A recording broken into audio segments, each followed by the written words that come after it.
మాజీ మంత్రి జోగి రమేష్ కుటుంబం ఇప్పుడు చిక్కుల్లో పడింది. వైసీపీ అధికారంలో ఉన్నప్పుడు జోగి రమేష్ రెచ్చిపోయారు.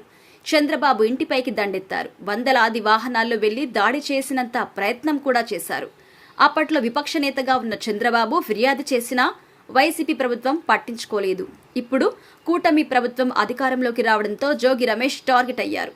ముఖ్యంగా అగ్రిగోల్డ్ భూముల వ్యవహారంలో జోగి రమేష్ కుటుంబ సభ్యులతో పాటు కొంతమంది అధికారులు సైతం ఉన్నట్టు ఏసీబీ గుర్తించింది. అందుకే అరెస్టుల పర్వం ప్రారంభించింది. మంగళవారం వేకువజాము నుంచే ఇబ్రహీంపట్నంలోని జోగి రమేష్ ఇంట్లో ఏసీబీ అధికారుల బృందం తనిఖీలు చేసింది. ఇక కీలక రికార్డుల్ని కూడా స్వాధీనం చేసుకుంది. ఈ సందర్భంగా జోగి రమేష్ కుమారుడు రాజీవ్ని ఏసీబీ అదుపులోకి తీసుకోవడం సంచలనం రేకెత్తించింది. అంబాపురం అగ్రిగోల్డ్ భూముల వ్యవహారంలో అక్రమాలకు పాల్పడ్డారని ఆరోపణల నేపథ్యంలో అదుపులోకి తీసుకున్నట్టుగా తెలుస్తోంది. ఈ భూములకు సంబంధించి 9 మందిపై కేసు నమోదు చేసింది. ఇక A1 గా రాజీవ్, A2 గా జోగి రమేష్ బాబాయ్ వెంకటేశ్వరరావు పేరును చేర్చారు.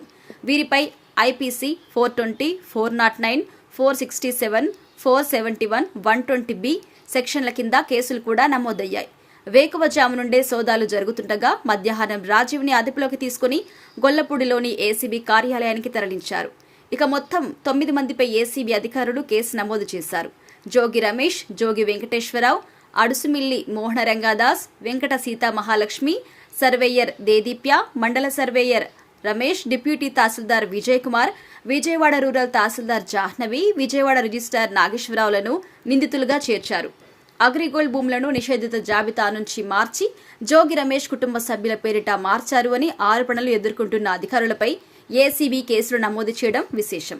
ఇక వేకువజాము నుంచే సోదాలు ప్రారంభించారు. అయితే ఇంత వేగంగా అరెస్టులు ఉంటాయని ఊహించలేదు. కానీ రికార్డులు పరిశీలించిన గంట వ్యవధిలోనే రాజీవ్ను ఏసీబీ అధికారులు అరెస్టు చేశారు. సిఐడి స్వాధీనంలో ఉన్న అగ్రిగోల్డ్ భూములను మరికొంతమందితో కలిసి తన పేరిట రిజిస్ట్రేషన్ చేయించుకున్నారని ఆరోపణలు ఉన్నాయి. దీనిపై రాజీవ్ మాట్లాడారు. తన తండ్రిపై ఉన్న కక్షతోనే అరెస్టు చేశారని ఆరోపించారు. ప్రభుత్వం కక్ష సాధింపు చర్యలకు పాల్పడుతుంది అన్నారు. కేసును చట్టపరంగానే ఎదుర్కొంటామని స్పష్టం చేశారు. త్వరలో ఈ కేసులో మిగతా నిందితుల్ని కూడా ఏసీబీ అధికారులు అరెస్టు చేస్తారని ప్రచారం కూడా జరుగుతోంది.